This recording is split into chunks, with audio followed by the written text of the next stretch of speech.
Om Swastiastu. Perkenalkan, nama saya Imadita Rabujawan dengan NIM 23055511139.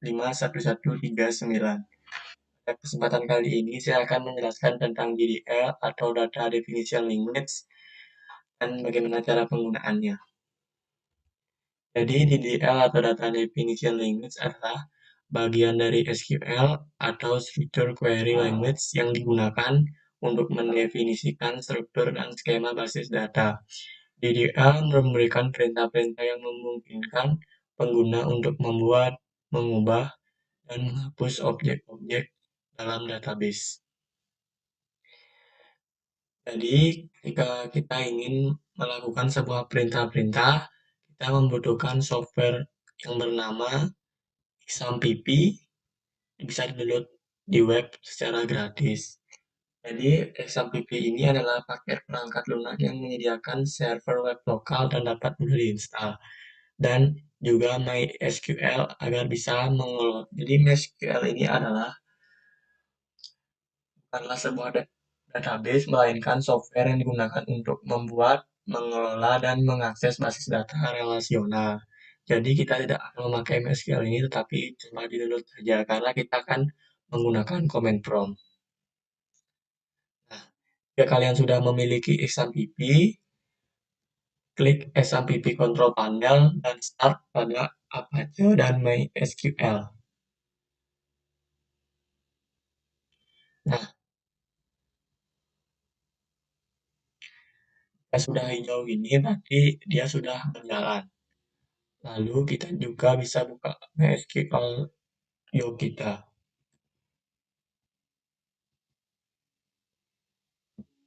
Nah, ini MySQL kita. Ini ada beberapa database dengan nama Information Schema, MySQL, dan lain-lain. Ada 6 database. Jadi, di sini kita akan memakai command prompt untuk melakukan perintah-perintah. Jadi, jika ingin memakai command prompt, kita harus masuk pada MySQL ini. Jadi, kita langsung saja.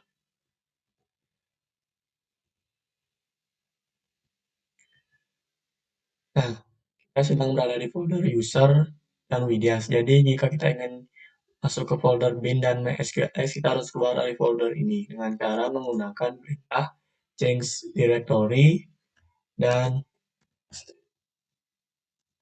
nah, kita masuk ke folder XAMPP,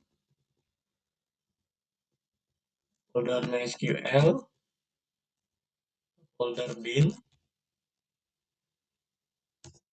Nah, yang terakhir kita akan masuk ke MySQL dengan mengetikkan MySQL strip u root. Nah, jika sudah muncul welcome to the MariaDB Monitor, berarti sudah berhasil masuk ke MySQL X-nya. Jadi, kita akan memperlihatkan database apa saja yang ada dengan menggunakan perintah yo database.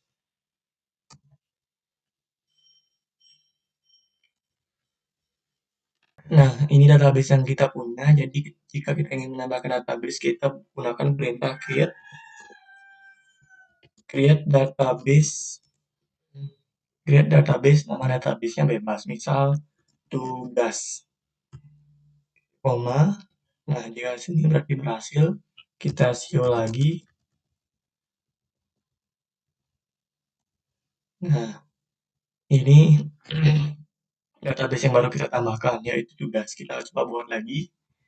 Create database percobaan.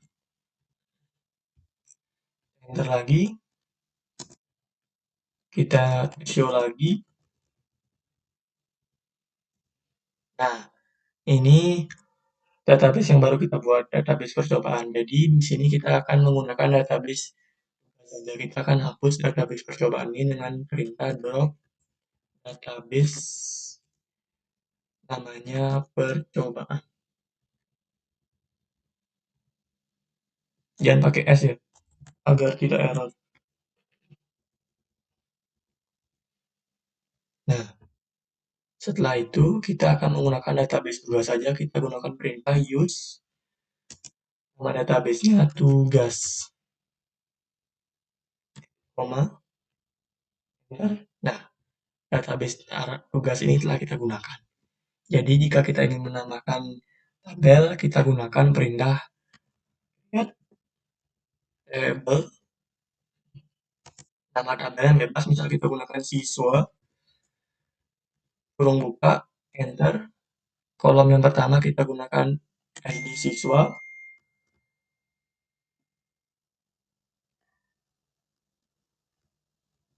ID siswa dengan tipe data int null. Ini tipe datanya, ini artinya tidak boleh kosong, not null ini. Terus kita juga auto increment. Auto increment ini jadinya dia akan otomatis bertambah 1 sesuai dengan urutan. Koma lagi. Kolom yang kedua kita buat nama dengan tipe data varchar. Dengan tipe data varchar, panjangnya kita buat 25 saja. 25. 100 saja deh. Tidak boleh kosong juga. Koma lagi. Dan terakhir kita buat kolom alamat. Varchar. Panjangnya 255. Tidak boleh kosong lagi. Dan setiap tabel itu harus menggunakan primary key sebagai kunci utama. Kita ketik primary key, kurung buka, kolom yang kita akan gunakan primary key adalah kolom ID siswa. Jadi ketikkan ID siswa, kurung tutup, enter, kurung tutup lagi, titik koma. Ya sudah, kita enter. Nah, ini artinya berhasil. Jadi kita akan melihat tabel kita. View table.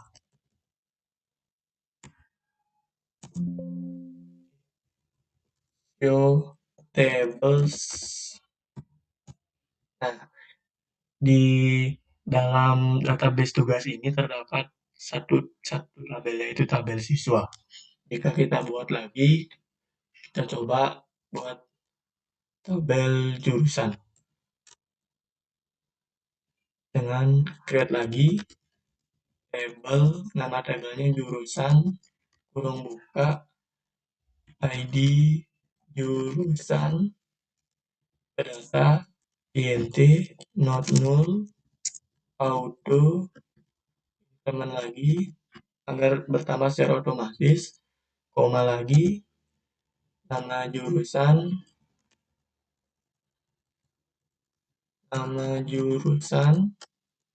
datanya varchar, kita gunakan 100, not null lagi, kita koma lagi,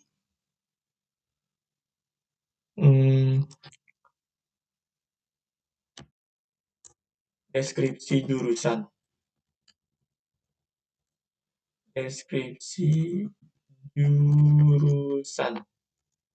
datanya varchar, panjangnya 100, not null, langsung enter lagi, kurung tutup, koma dulu karena kita akan membuat primary key, karena di setiap tabel harus menggunakan primary key. Jadi primary key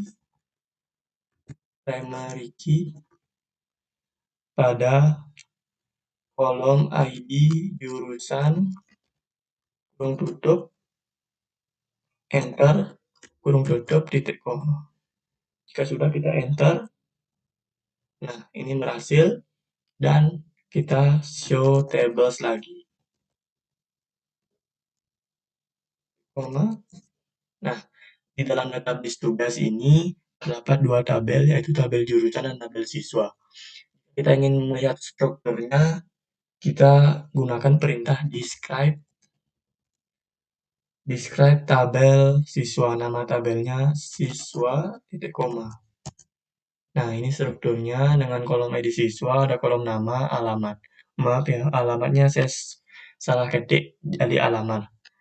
Tipe datanya int, varchar, varchar, tidak boleh kosong, no. Ini primary key-nya saya taruh di ID siswa dan menggunakan auto increment.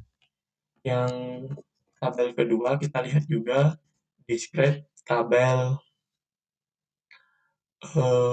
jurusan, koma, enter. Nah, ini sama.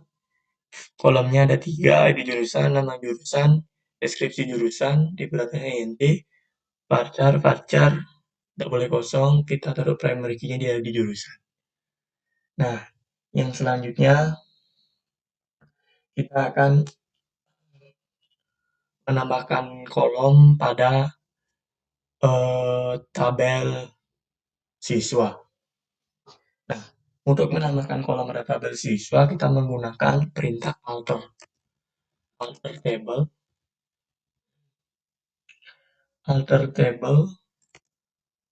nama kolomnya siswa, dengan menggunakan perintah add, nama kolom siswa, nama kolom barunya kita buat umur, tipe datanya INT not null. Jadinya jika sudah enter. Nah, tidak ada yang terduplikat, record 0, warning 0. Kita lihat lagi strukturnya, describe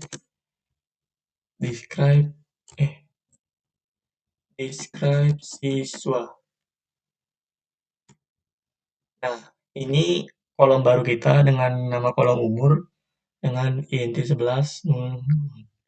Nah, jika kita ingin menambahkannya lagi, kita buat table lagi, alter table siswa,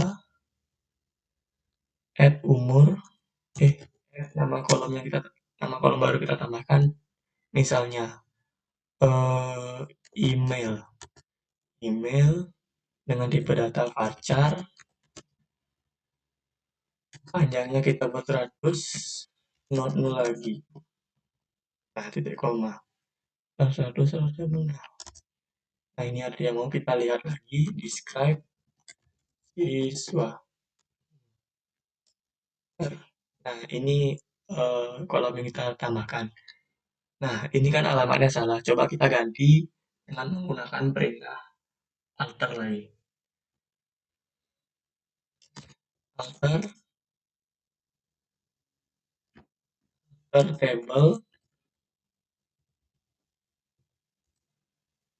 table, nama tabelnya siswa.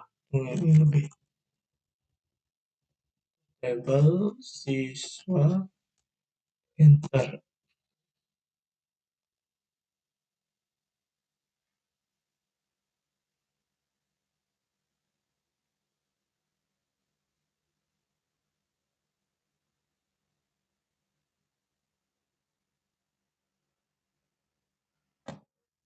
Kita gunakan perintah rename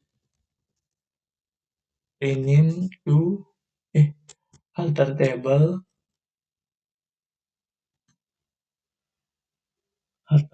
siswa,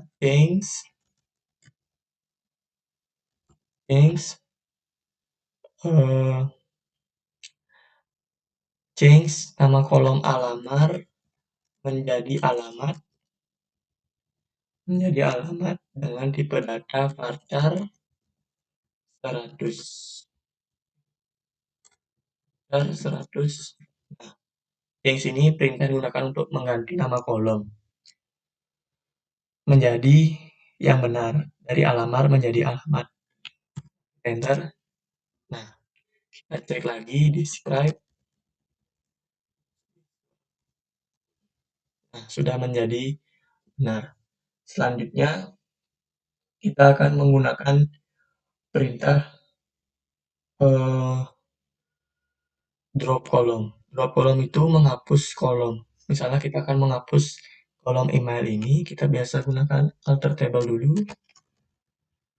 Table siswa, enter, drop kolom, kita hapus. Nah, kita mau menghapus kolom email. Kita tulis saja nama kolomnya email. Oke, sudah enter. Nah, query oke ini berarti berhasil. Kita cek lagi. Type siswa. Enter. Nah, ini sudah gabus emailnya.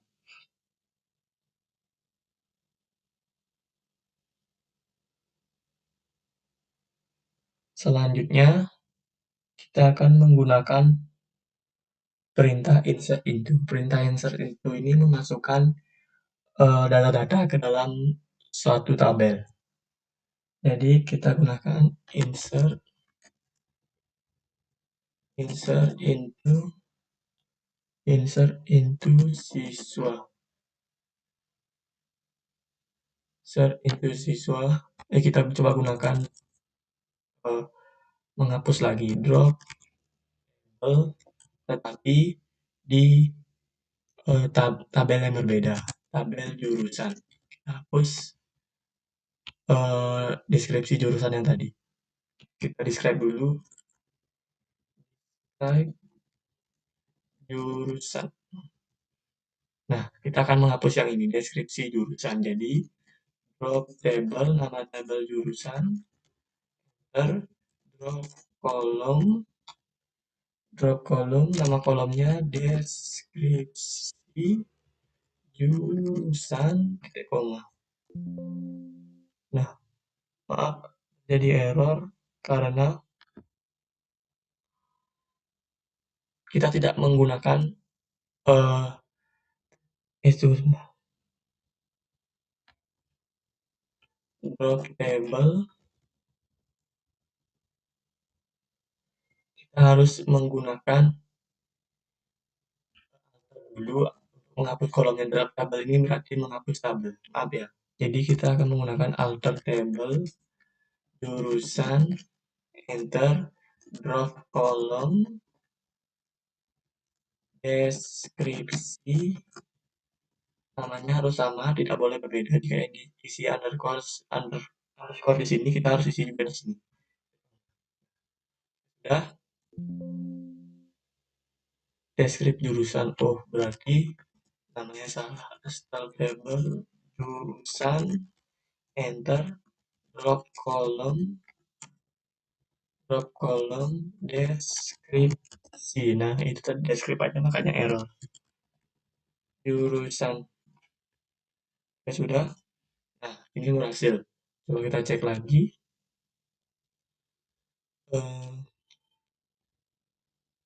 Describe jurusan. Nah, ini artinya berhasil.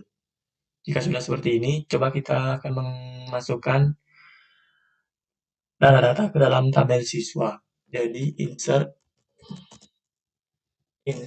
into siswa, values, tutup kurung buka, petik-petik, koma.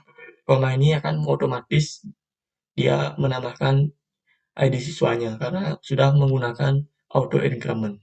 Jadi jika dia kosong ini berarti dia akan otomatis menambahkan 1. Yang kedua, nama kolom yang kedua itu nama, alamat, umur. Namanya kita buat Bujawan,